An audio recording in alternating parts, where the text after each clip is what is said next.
감남산 집중의 여정 40일 31일차 시작하도록 하겠습니다. 복음송구 8번째 이사야 7장 14절입니다. 주께서 친히 징조를 너에게 주실 것이라. 보라, 처녀가 잉태하여 아들을 낳을 것이요 그의 이름을 임마누엘이라 하리라. 그랬습니다. 반드시 멸망의 시간표는 찾아오게 되어 있습니다. 이사야 7장 1절에서 10절까지 그 멸망의 시간표가 찾아온 것을 말씀하고 계십니다. 우리가 잘 살고 있는 것 같이 보이지만 문제를 덮어두고 사는 겁니다. 어떤 분이 글을 이렇게 썼던데요. 사람들의 모습을 멀리서 볼 때는 희극이지만 가까이서 보면 비극이더라. 그래서 속지 않아야 된다. 그렇게 글을 쓰셨더라고요. 맞습니다.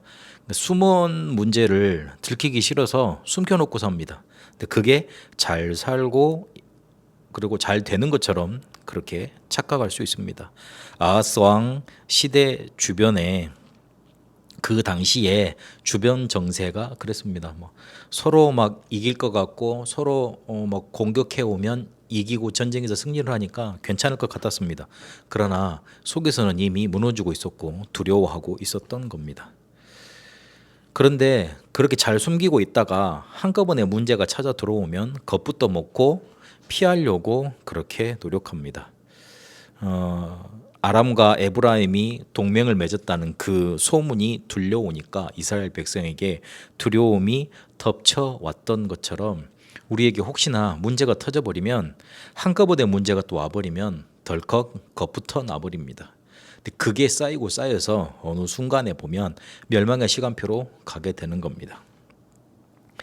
그래서 갖가지 살아남으려고 아하스 왕이 굉장히 노력을 많이 했습니다.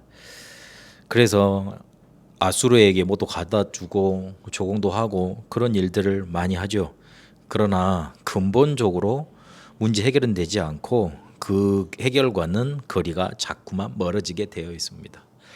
잘 사는 것 같지만 숨은 문제를 가지고 있고, 그래서 한꺼번에 계속 문제가 찾아오면 두려움 속에 미리 무너져 버리고, 그리고 그걸 해결해 보려고 갖가지 노력을 많이 하지만 근본 문제는 해결할 수 없습니다.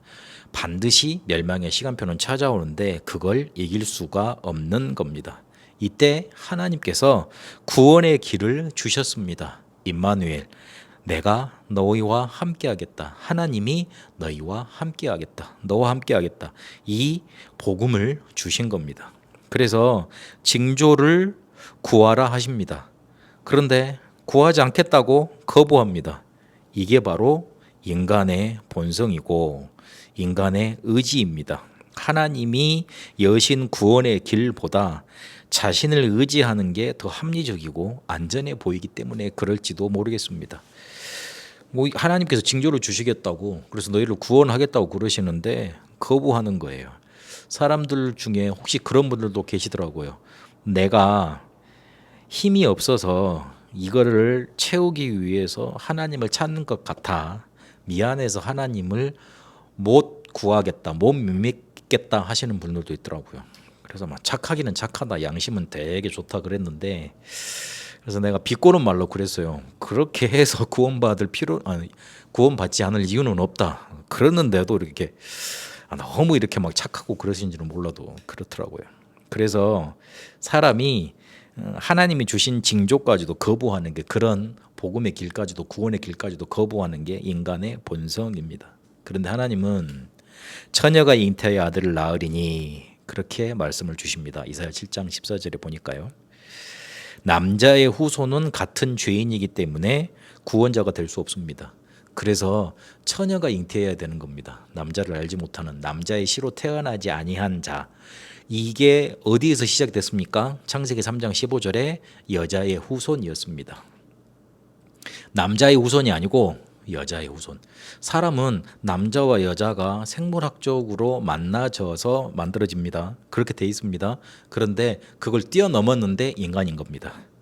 그런 원리를 뛰어넘어서 태어났는데 그게 바로 인간이시자 하나님이신 분인 겁니다. 그래서 처녀가 잉태의 아들을 낳으리니 그 여자의 후손으로 오신 메시아 그리스도만이 우리의 구원자가 되실 수 있습니다. 그래서 그분을 임마누엘이라 하리라 그렇게 증거를 구원의 길을 우리에게 주십니다. 하나님이 떠나면서 시작된 인간의 문제는 하나님이 함께 하셔야지만 해결될 수 있습니다. 그래서 함께 하시겠다 그렇게 약속하시고 그리스도 메시아를 보내주신 겁니다. 메시아 그리스도만이 우리가 함께 하시는 길을 여실 수 있고 죄를 책임지실 수 있고 사단의 권세를 멸하실 수 있는 겁니다. 그래서 우리에게 주신 거는 복음입니다. 근데 우리가 자꾸만 종교로 생각을 하고 우리가 해결하려고 그럽니다. 그게 종교입니다. 그래서 그 종교와 복음은 다릅니다. 종교는 내가 해결하려는 거고 내가 하나님께 가려고 노력하는 겁니다. 복음은 우리의 문제를 하나님이 해결하시겠다고 약속하신 거고 하나님이 우리에게 찾아오신 겁니다. 너무 악한 말로 해서 아무것도 안 해도 괜찮아요. 종교에서 강조하는 율법 아무것도 안 해도 괜찮아요. 이건 너무 극단적인 말이겠죠. 근데 그 정도로 복음이 대단하고 능력이 있다는 걸 말하려고 그렇게 말씀드리는 거예요. 아무것도 안 해야 된다 거기에 강조점이 있지 않고 복음이 그만큼 생명력이 있고 능력이 있고 대단하다는 걸 알리고자 그렇게까지 표현을 하는 겁니다. 임마누엘은 우리에게 복음을 가장 잘 표현해 주는 약속입니다. 임마누엘의 이름을 가지신 분이 바로 예수 그리스도십니다. 그분이 지금 나에게 찾아오신 겁니다. 그 찾아오신 것이 바로 복음입니다. 이 복음의 축복이 말씀을 듣는 모든 분에게 임하게 되는 응답 있게 되시길 바랍니다. 이사야 7장 14절 다시 한번 보겠습니다. 주께서 친히 징조를 너희에게 주실 것이라. 보라 처녀가 잉태하여 아들 낳을 것이요 그의 이름을 임마누엘이라 하리라. 여러분에게 이 징조가 이 구원의 길의 징조가 복음의 징조가 증거로 나타나는 증인의 축복 넘쳐나게 되시길 바랍니다.